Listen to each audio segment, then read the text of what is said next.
Hello, everyone, and welcome to the latest edition of the Liverpool.com podcast. I'm your host, Mo Stewart. I'm joined once again by James Martin and David Lynch. Now, thankfully, Liverpool got back on track last night at Villa Park, and all signs are now looking positive ahead of the FA Cup final. Well, aside from Fabinho, of course.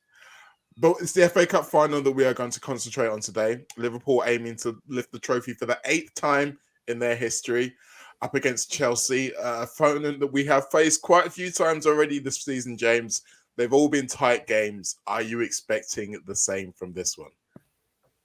Yeah, I think you probably have to. It's a well coached side. You can look at things like the form, which I'm sure we will do, but potentially there's some rays of hope that it might be a little more straightforward. But then, as you say, it's a cup final, so you don't want to use the cliche of form going out the window. But what does come to the fore is the fact that these are two very good sides with 22 quality players on the pitch, two quality managers as well. Thomas Tuchel, he has his meltdowns, but on the whole, he's a top coach, and he knows how to set up against Liverpool. He knows how to frustrate Liverpool. It's no surprise that the two draws you've mentioned have been cautious, cagey affairs. They haven't been high scoring. Of course, it took penalties to separate them in the League Cup. You wouldn't be hugely surprised to see that happen again. I think Liverpool are the better side. I think man for man, and in terms of the system, they're the better team. You look at the league table, and that shows you over the course of 38 games where the differences lie. It's Liverpool and City as the two best. Then it's Chelsea in kind of a tier of their own in a no man's land, and then it's the rest of the table. But in a one-off game, they're a quality side. They have the potential to stymie Liverpool and to hurt them. So, yeah, it's probably going to be close. Well, we're going to be talking about that no man's land they've been existing in recently. And we're also going to be talking about the potential for penalties and the potential for another funky substitution, as was in the League Cup final. But Dave, before we get into all that, let's talk about the FA Cup in general and where it sits within the pantheon for Liverpool right now. Because in seasons gone past, we've been quite happy to sacrifice it in the name of looking after the big two. But with this kind of quadruple bid, it's felt like it's a little bit more important. And I think as well, the high profile games we had against Manchester City and obviously this final against Chelsea probably helped with that a little bit too. Yeah, 100%. I think, once you get to this stage of any competition, you want to win it as well. I just think, the importance of it ratchets up as soon as you get to the final. I mean, as soon as you get to the semi-final, particularly with them being at Wembley and like you say, facing Manchester City and performing in that way, then to go to the final and not win it would feel like a real shame. And I think, it's important not just for the quadruple bid as well. I think, for Jurgen Klopp, you look at this and this is the last trophy he needs to sort of complete the set at Liverpool, which, if someone had said when he came in that was going to happen, you thought that was unthinkable, really. The job he's done is magnificent. And to just cap it with the fact that he would have won every single trophy available to him is just incredible. And I think that should be an extra carrot to the players to do that as a group as well, because, most of them have been there for all of it as well. So I think that makes it massive. And I think, Chelsea are ideal opponent to want to sort of spoil that. They'll relish that sort of role. And it is a tough game, but Liverpool are the better side. And going into this, they should be thinking that. They should think this is a chance to sort of, put the foot on Chelsea's throats, really, and emphasise the fact that there is a gap between the sides, because that hasn't been particularly evident in the games he played against each other this season. So maybe this is an opportunity to really sort of hammer that home. It's interesting because some of the games have kind of shown that, but the results at the end of them haven't necessarily. But I want to circle back to something you mentioned there about the idea of Jurgen completing the set, Dave. James, we've talked a lot about what it would mean if Liverpool do or don't win however many trophies they could win this season, particularly the Premier League, the idea of this group, this era deserving more titles. But the idea of completing everything, winning everything that's in front of you, that's an important step as well, isn't it? Yeah, definitely. I mean, there's not too many who've managed it. I mean, there's not too many who stay at a club long enough to manage it these days. So the fact that he's, built from a position where, I mean, it's well publicised, isn't it? But he came in with Liverpool 10th. And, that was not wildly inaccurate in terms of where the club were. I mean, probably they were an 8th in the league sort of side rather than 10th, but it was a squad not in very good shape at all. It was a club not in brilliant shape. There'd been all of this all of this tension between Rodgers signings, FSG signings. Remember all that drama? That was good fun, wasn't it? But yeah, it had left a sort of fragmented side with no real identity, and so to have come in to have basically built the identity from scratch and then use that identity to go on and win literally everything available, it would be quite the statement. I mean, no one needs that statement to know how transformative Klopp has been at Liverpool, but certainly it would be a satisfying and fitting tribute to his tenure so far. For stats completists and for Twitter accounts out there who want to put out memes that will get lots of interactions, the completing of the set's a big deal. But yeah, as I say, I'm slightly joking here. I do think it's a big deal for the players as well. So let's talk about our opponents, Chelsea. David, James mentioned their run recently. They've been in a weird position in the league, nowhere near Liverpool and City. But for a long time, they didn't have any problems from beneath them. However, in recent weeks, it appears that those problems from beneath them have started to come into view. And since that game against Brentford at the beginning of April, they have looked a lot more fragile, conceding goals. There's still been occasional good performances, but I think of the listless display they put in against Everton, and even some periods at home against Arsenal, which was a big game for them, dropping points from winning positions at the weekend against Wolves. And then some of the reports you hear of the aftermath of that result, where Tuchel's brought them in on their day off and it didn't particularly go down well. I mean, this all kind of feels like a good time to be playing Chelsea. Yeah, I mean, you can always flip that, can't you? Say it's a bad time because they'll be backs to the wall and they'll want to prove a point and prove that the togetherness is there. But, you would much rather surely be facing a team that is completely out of form, where confidence has been hit a little bit. And, you can hope that you can capitalize on that. I think a lot of their issues that they've faced have been stuff that I think it sort of reared its head early in the season. You could see this possibly coming. I mean, they've been slightly unlucky to have the run as bad as it's been, but, because they are still a quality side. But I think you did look at the squad at the start of the season, even when they were winning a lot of games, and people said this is going to be a three-way title race. And you thought there are not enough goals in the forward line. You cannot win a title with your fullbacks being top scorers. And I think, some of their problem is the six sort of forwards they've got to choose from is that there were none of them, I would argue, are on a truly, truly world-class level. I think, even Lukaku, who I thought would come in this season and do really well, I think there's an argument now that in the Premier League, he's not hitting that level and maybe never will anymore. So I think they've got a muchness up front, and that has become a real issue because a lot, you look at the results that they've had recently where they've struggled and it's goals have been the issue. Sides of, it's not, I don't want to use the phrase that they've been worked out, but I think sides have got wise to the idea that if you set up to frustrate Chelsea, you might get some joy against them. That is their main problem. They defensively generally have been excellent throughout the season, and that's why I think they might frustrate Liverpool at times. But I think in terms of scoring goals, it's a real issue for them, and that has been, you look at that Everton result in particular. Everton just sat in, made things difficult, and then got the rewards at the other end. And I saw the game they played against Manchester United where they drew 1-1 at Old Trafford, missing chance after chance, and just the quality isn't there, the decisive moments in forward areas. So I think that you could sort of see it coming really, and I think that is an issue that Chelsea have got to solve going forward if they really want to win the title, particularly in a league where you've got to get 90 plus points to do that against Manchester City and Liverpool. So I think, I think this has been coming, and I think the hope is that Liverpool can make things difficult. The one thing I would mention is that maybe Liverpool will be this type of side that Chelsea will relish facing because they will be the ones who want to make the play. They're not going to sit in the way that teams have against Chelsea. So that sort of, it makes things easier for them in terms of knowing what their approach is. But like I say, I still think the quality level is massively in Liverpool's favour, and that if they get the tactics right, they should be able to win this game.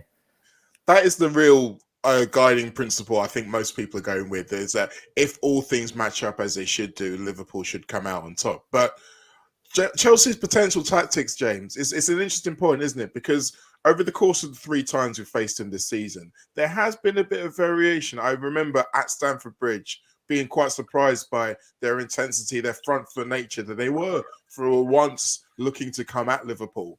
And it did, well, I mean, it got them a point, but whether they'd be happy with the point at home, that's up to them to decide. When it came to the final, it was, again, a little bit more reserved, structured, trying to look for the mistake. Didn't quite work out for them, although they'll feel like they're unlucky. That's apparently what Chelsea fans are telling me. They were unlucky in that game. So do you think that Tuchel will maybe stick more with that? Or do you think, again, with it being a one-off game, he'll look to maybe potentially be a bit more adventurous than he would in the league? It's hard to say. I think probably we'll see a potentially similar approach to what we saw in the other final. Of course, that's probably the best measure we're going to get, to have literally had a kind of trial run in a cup final in this very same season. What you would say is, of course, they came out on the wrong side of that game, so maybe the temptation is to change things up. But I do think Tuchel will share that kind of attitude of Chelsea fans about luck. I mean, for one thing, it went to penalties, which is, as the saying goes, it's a lottery, and you can work on them, but it is pretty much true. And then, of course, in the course of the game itself, there was that very tight offside. It wasn't offside. I was miles off. Blown massively out of proportion, of course, but what we will say was a great offside trap, they will say was bad luck, and either way, it's fine margins. So I think if you even think back as far as that Borussia Dortmund game where Liverpool beat them dramatically in the Europa League, Tuchel after that was just saying, this is one of those things that can't be explained. I have no idea how this has happened. So he's very much the logical kind. He'll say, look, we were millimeters from a result in the last cup final, so maybe let's just do the same again, and those margins will fall in our favour. So I wouldn't expect to see anything wildly different. That's fair. I mean, the margins are quite small, and as you mentioned, James, penalties are a lottery. However, David, Tuchel tried to game that lottery. He tried to work the system, and to be fair to him, it has worked in the past. There was a time in the Super Cup where Mendy came off, Kepa came on for the penalties, and he won the game. However, maybe slightly overconfident from that, Kepa did not win the game for Chelsea. In fact, in the end, his missed penalty was what lost the game for Chelsea. And this is obviously off the back of Edouard Mendy making quite a few important saves in the 120 minutes that got them to that point in the first place. Now, we suspect up front, Werner and Havertz will probably still play ahead of Lukaku. We'll have to wait and see what they do against Leeds midweek to see if that works out. But the goalkeeper situation, do you think if we got into the same situation, he'd do it again? I mean, firstly, let's just say, I'm sure we all hope it doesn't get to that. Yeah. A nice 4-0 Liverpool win would do. But yeah, if it does get to penalties, surely not. Just because of I think the mental impact of that on Kepa himself and what it did to Mendy as well. I just think I can't see him going down that route, because I don't think Kepa would come in suddenly full of confidence that he can do it again, because he didn't touch really any of those penalties that Liverpool scored, and Liverpool are so convincing in the taking of the penalties as well. So yeah, I'd like to think it wouldn't be something he'd try again. And I think with Mendy, even if you don't think he's a particularly fantastic penalty saver in training or whatever, or maybe in games, but I think you just give him the chance, because he is on the face of things, he's a top goalkeeper, isn't he? And that can sometimes just be enough, knowing that you're up against a top level goalkeeper, to get in a player's head and make them put some hesitancy into the penalty and give him an opportunity to save. So even if he's not the most fantastic penalty keeper, he can save them with that the mental side of it almost. So yeah, I don't think he'll go down that route. But like I said, I prefer if we just avoided it entirely. Yeah, I think that's fair. I think there would certainly be intrigue, and I'm sure neutrals would quite like to see that twist. But yeah, do you think you're going to bring Quavine on, or just to take one? Could you imagine? Yeah, brought him on just as an outfield player. That would Narrative FC would be all over that. Now, final point about our opponents, James. They have got quite a few fantastic players, as we've mentioned. There's two in particular who seem to enjoy playing against Liverpool: N'Golo Kante and Mason Mount. Now, Kante, we're still not 100% sure how fit he is. Again, the game against Leeds will give us a guide there. But what have Liverpool got to do to kind of shut these two down? Kante will be fit, won't he? He's always not fit, and then he always comes back for Liverpool and drops a masterclass.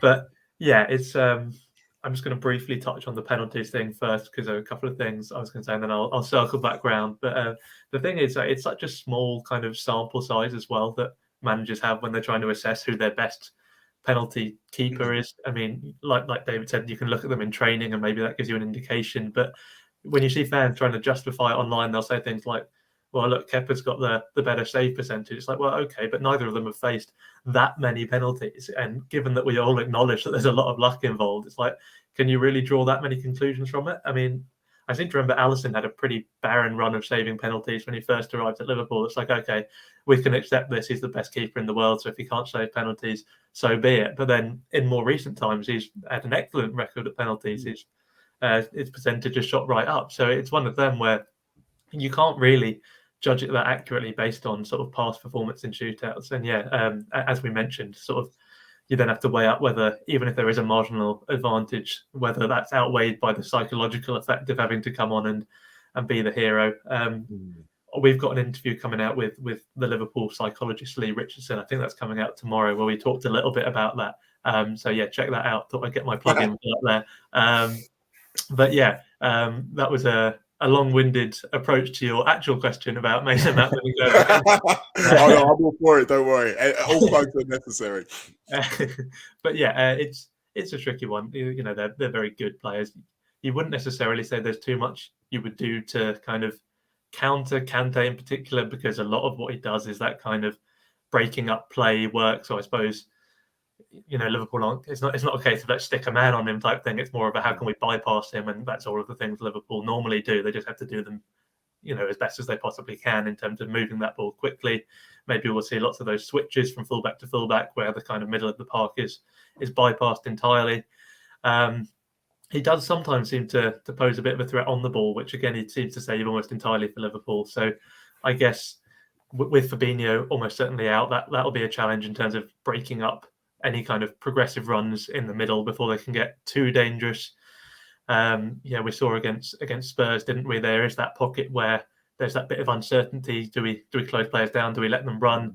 And we saw the dangers of letting people run too far. Mason Mount, he loves that pocket of space as well. He'll be looking to operate there. Late runs maybe cause some damage. It's very hard to say how you specifically counter it. I think it is just a case of, like we were saying at the start, in terms of the relative quality of the two teams. You just have to rely on Liverpool doing everything they normally do to their highest possible potential. And if that happens, then individuals like Kante, like Mount, they should be non-factors. Whereas if there are lapses, they're exactly the kind of players who can pounce on them. So I don't think Klopp will have massive, specifically detailed plans for those two individuals, but they're certainly ones to keep an eye on. For sure. And the midfield battle is often where these things are won and lost, David. And as James mentioned, Fabinho is unlikely. Well, I think Fabinho is unlikely to feature again between now and the end of the season. It'd be a miracle to see him in the cup final lineup. So Klopp's going to have to go without. It looked like Jordan Henderson coming into the sixth. It seems the natural solve for that. But obviously there are then other places around him. It seems like at the moment we've got kind of what we call four of the frontline midfielders. So maybe the expectation would be Henderson, Thiago, and Naby Keita would start the final. Do you see there being scope for any of the others? Maybe a Curtis Jones, or are we again rethinking this is a final? It's got 5 substitutions. It might go a long time. We're going to need all of the squad anyway. I mean, it'd be interesting to see what happens with Naby Keita's knock that he got at the end of the game as well. You know, that is a little bit of a worry, particularly as, you know, Fabinho. Klopp was actually pretty optimistic about Fabinho in his post-match interviews, sort of suggested that it wasn't too bad. But I mean, regardless of whether it's severe or not, I can't see him in any way playing in this game, because I just think, you know, it's a muscular issue and you just do not want to take the risk. To, you know, if you could guarantee be fit for the Champions League final now, I think everyone would take it.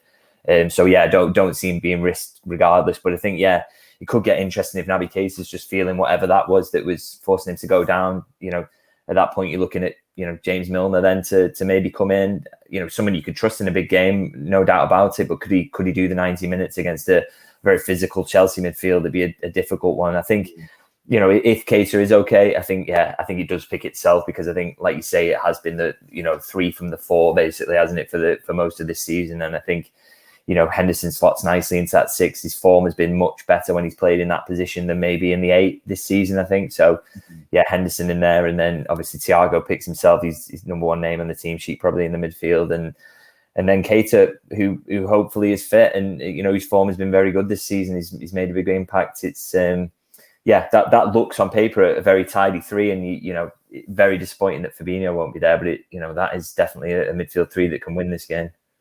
And of course, we didn't have Thiago for the League Cup final. He pulled out just on the brink. So who knows what kind of difference he could have made there. Hopefully, we will know. So, James, let's talk further forward. Diaz was taken off, I believe, on 65 minutes, which would lead most people to suggest that he'll be in with a starting berth. Mo Salah didn't start the game, so the same conclusion can be drawn. Sadio Mane scored in the game, as he has been recently. So does this become a really easy decision for Jurgen Klopp? I think so. Yeah, it's Salah, Mane, Diaz, isn't it? I mean, it's remarkable how quickly that's sort of become the first choice front 3, given that Jota has been hammering away for the best part of 2 years, trying to finally nail down that spot as his own from Firmino, who of course has his own cachet of amazing Liverpool moments. He was the most important player in the team for a number of seasons, you could argue, and still contributes even this season. He's perhaps been better than last season in terms of chipping in with goals.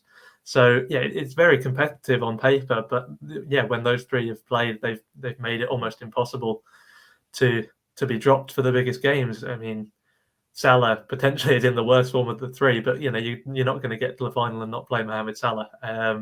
So I think we can safely say he's nailed on. Mane, like you say, looked almost done when Diaz came in. It's like, okay, we've replaced the left wing for the future. Klopp's put him through the middle. I mean, the fate is amazing, because we had Jota, who wasn't quite fit at the time, Firmino not quite ready. Who knows if Mane would even have gone through the middle had that not been the case? But it's proved to be a revelation. He's been probably the most important player to the run-in. Scored some massive goals, not least against Villa. And yeah, he looks the most likely to score every game at the moment. So there's no way that Klopp can start the final without him, I don't think. And likewise, Diaz, a revelation since he came in. We wouldn't be in the hunt for a quadruple without him. I think that goes without saying. He was very good in the last cup final against Chelsea, and that was one of his first games. So having settled in a bit more, he'll only be more dangerous. And yeah, the order picks itself as well, of course. Mane through the middle, Diaz on the left, Salah on the right. Although I will give a mention for Diaz on that right flank. I mean, he probably looked better when he switched back against Villa, but I did think he looked quite good in that kind of Salah role. So that's it's an interesting option moving forward. It's nice to have that versatility, that ability to change in game. I think Jota has never looked quite himself on the right. And I think already Diaz is maybe looking a little more dangerous when he's asked to switch. So yeah, it brings all sorts of options to the table. There's options to change against Chelsea in game. Whether we see Jota, whether we see Firmino, they're both excellent players. They will both feel they have a case to feature. But yeah, from the start, I think the 3 essentially picks itself. And the expectation, David, with 5 subs, as we mentioned, is you do see both of them. But it's an interesting point for me between Jota and Firmino as bench options primarily, because Firmino's done a lot of good work from the bench this season. I think away at Inter sticks in most people's minds, but there's been a few others. Whereas for Jota, he's only really got 1 goal, I believe, out of the 20 he scored this season has come from the substitutes bench. So he's found it a little bit more difficult to get to the pace of a game late on. Do you think that might influence Klopp's thinking in terms of where he comes in the pecking order? And of course, we have to mention at this point, substitutes making an impact. There's obviously still Divock Origi. So we have to mention him. It's a cup final. These are the times when he has shown himself. So do you go with someone who has that attacking flair that we've seen from Jota, that ability to score a goal out of nowhere, or the people who've been tried and trusted of coming off the bench? Yeah, I'm slightly surprised by that Jota statistic, to be honest. I think, you see him as a sort of player, just a goal getter, sniffs out goals everywhere, someone who would make an impact off the bench. And I think, to be fair, in his first season, he did get a few off the bench, didn't he? He did come on in impact games. So I think it's just maybe one of those weird quirks that happens in the numbers. And I think he is capable of doing that. It's just not happening for him at the moment. I think I think one of his biggest problems at the moment, and why we're going into a final knowing he's not going to start, because I think, you look back to the League Cup final, he definitely would have started that if he was fit. And now we're, a few months down the line, and you're thinking he's not in the first choice front three. And I think his biggest problem has been his hold-up play, hasn't it? And his general all-round players getting involved. You do feel that when he's in the front three, that sometimes if the ball comes to him on either, it's either side or in a central position, that sometimes it comes back a little bit too easily. He wants to be on the end of things, first touch in the box, finishing things off, and not really, not really got that all-round game. So it's an interesting one in terms of what Liverpool are going to need, because I think even if you do need a goal, say going into the last 30 minutes, and you look into your substitutes bench and you need to, Chelsea holding you at 0-0 or the 1-0 up or whatever, I still think Firmino, you'd be tempted to go towards Firmino or Origi just because the general all-round play is better. Firmino in particular is, such quick feet, so intelligent, to take the ball in tight areas, drag players towards him and then pop it off into space. He's so much better at that and helping Liverpool to build pressure before a goal comes, that, he probably looks a better option than someone who is a much better finisher than him in Jota. And, and Origi's shown quite a lot of that as well in his cameos this season, in terms of, bouncing balls off him and allowing people to link up play and again, just piling pressure on your opponent. So I think it's, Jota's in a bit of a tough situation at the moment. I think the most important thing he's got to think is that, even if he has a disappointing end to the season and doesn't feature maybe as much, is that he's only 25 and those, sort of shortcomings in his game he can definitely work on. But I think, going into this final, I think he possibly would be behind Firmino and Origi in terms of even if you're looking for a goal late on, which just seems crazy when you're talking about someone who can seemingly score from nothing. But that's just, how things are going for him at the moment. Well, hopefully this will be the game that turns around. Maybe he'll come off the bench to score the winner. Who knows? I quite like that narrative for him. Now, before we get on to the score predictions, we should cover the back line as well. Now, Robertson got his rest against Aston Villa, so undoubtedly he comes in. Virgil van Dijk. Yes, Virgil van Dijk is still Virgil van Dijk, so he's going to play. I believe the same of Trent Alexander-Arnold, which brings us to the other centre-back. Now, Joel Matip scored his second goal of the season against Aston Villa. I'm not sure that's ever happened before, but Ibrahima Konate has performed very well whenever he's come in. He's still unbeaten as a Liverpool player. James, I'm making you Jurgen Klopp. Who are you picking? Joel Matip, 100%. Maybe we'll see, like we saw in the first final, where Konate came on late on to deal with a specific threat. We saw Lukaku come on for Chelsea. We thought, okay, get Konate on. Maybe Matip's a bit tired. Maybe Konate will deal with that sort of slightly different threat that Lukaku poses. I wouldn't be against that. To be honest, I wouldn't be against it if Konate started. Like you say, he's certainly proved himself. But for me, it has to be Matip. I thought he was exceptional against Aston Villa. I mean, if it's not Mane, then he was probably man of the match. Obviously, there was the goal, but he was also very good defensively. Probably the only one defensively who could come out of the game with complete credit. There was nothing that you would say he did wrong. He stepped out perfectly a few times to catch players offside, not just the time that was ignored because it was too far from the goal. Other occasions too. So yeah, I think he'd been rested for the 2 games prior to that with Konate playing, and of course Tuesday to Saturday isn't too bad, so he should be fresh enough from Villa to feature in the final. Konate has so many years ahead of him. He will eventually take that spot, I'm sure. But I think for the time being, Matip's done nothing to lose that spot for the biggest games, and he's got to play for me. I can see that world. I have to say I agree with you. I think Konate, he is so exciting. You just want to believe all of what he could potentially do. But the other thing that we forget about with Joel Matip, David, is that he adds an extra element to our attack. He's able to bring the ball out in a way that no one else in our squad really does. He's almost like a high wire act because he's going so fast, but he's always in control. And it's something that other teams find it really hard to game plan for. Yeah, and I think it gives you a nice contrast to what's on the other side, which is obviously Virgil van Dijk's passing ability and ability to spread play. The fact that you've got someone on the other side of him then who can dribble and offers a completely different threat, it just gives Liverpool a really nice balance in defence. I'm sort of interested to see actually what Klopp does here, because I think I agree with a lot of what James said there, but I think, does he think about Canate just because of the Werner pace in behind, which I think if Chelsea are going to really think is a way of them exploiting Liverpool's high line. I think they're going to think that's a good way for them to get goals in this game. So, possibly that is something he leans towards Canate, just with his pace to track those runs, because that's the same reason he went with him against Tottenham, and he knew that was going to be a big threat. So I think it's a really interesting decision. He's going to tell us a lot about what he's going to do for the Champions League final as well, because, not quite in Vinicius' class, but I think he's a very similar sort of type of threat. And it's going to be a sort of similar approach. So really, really fascinating. And it's going to have a big impact, I think, whatever decision he makes, in terms of on the rest of the season. It's a really interesting one.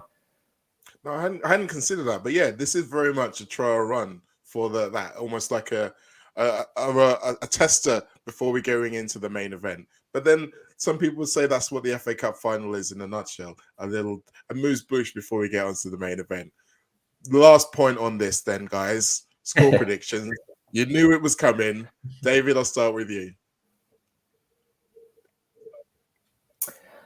Yeah, I don't want to get anywhere near penalties. I think I'm just going to go for Liverpool 2-0, a goal in each half, nice and easy. I like the sound of that. Probably a little bit ambitious, but we'll see. James, what are you thinking? Yeah, it is ambitious, but like we've all been saying throughout the pod, I mean, Liverpool should be the better side. If both teams play to their best, Liverpool will run out as winners. And yeah, Liverpool have a good record in finals recently, turning up.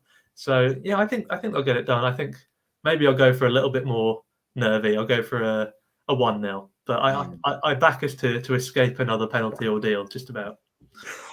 I don't think penalties are going to happen again. I don't think the universe is that concerned with us to come in and make that happen.